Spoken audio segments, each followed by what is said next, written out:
Subscribe now and press the bell icon. Never miss an update. Start. महोदय, उस जमाने में रेलवे कर्मचारियों को भड़काकर के हड़ताल करना और फलस्वरूप एक ऐसी व्यवस्था पैदा करना जिसके कारण बंगाल के पीड़ित लोगों की सहायता न की जा सकी, उचित कार्य था। लेकिन यह कार्य मेरे घर के भाइयों ने किया था। मेरा कहना है कि केवल उपदेश से काम नहीं चलता है।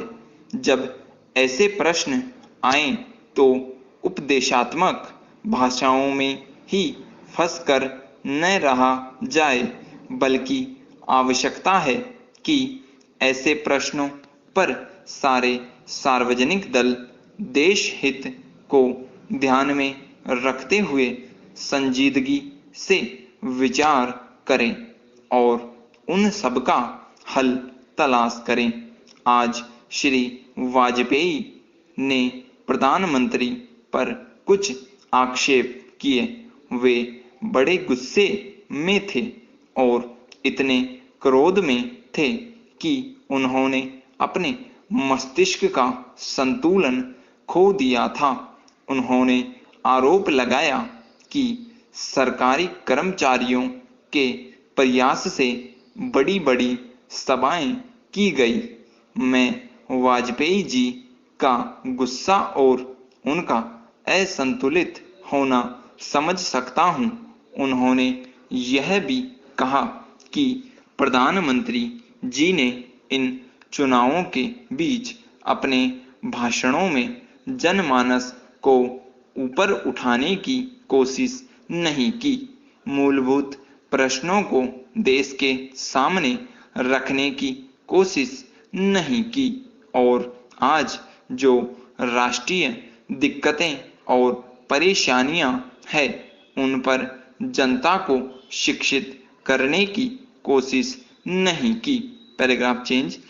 प्रधानमंत्री ने अपने चुनाव भाषणों में देश के अंदर जो शक्तियां राष्ट्रीय एकता को भंग कर रही है, धर्म के नाम पर, जाति के नाम पर, भाषा के नाम पर या क्षेत्रीयता के नाम पर संकीर्णता की भावना पैदा कर रही है, जनता को उनसे सजग किया।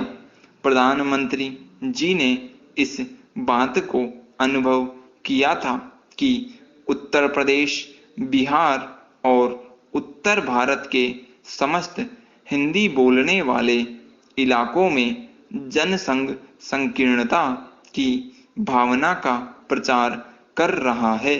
जिस प्रकार से जनसंघ सांप्रदायिकता की भावना को बढ़ावा दे रहा है, राष्ट्रीय शक्तियों को तोड़ने की नीति चला रहा है, उससे हमारे राष्ट्रीय मूल, राष्ट्रीय नीतियां और राष्ट्रीय एकता खतरे में है। इसलिए प्रधानमंत्री ने जनसंघ के ऊपर इस बात का प्रहार किया था कि वह सांप्रदायिक शक्ति है और उससे जनता को सावधान हो जाना चाहिए। आज जो वाजपेयी जी का गुस्सा है उसको हम समझ सकते हैं। उन्होंने एक सपना देखा था, एक सुनहरा सपना, उत्तर प्रदेश में अपनी सरकार बनाने का, बिहार में अपनी पार्टी को बहुमत प्राप्त कराने का। Stop. Subscribe now and press the bell icon.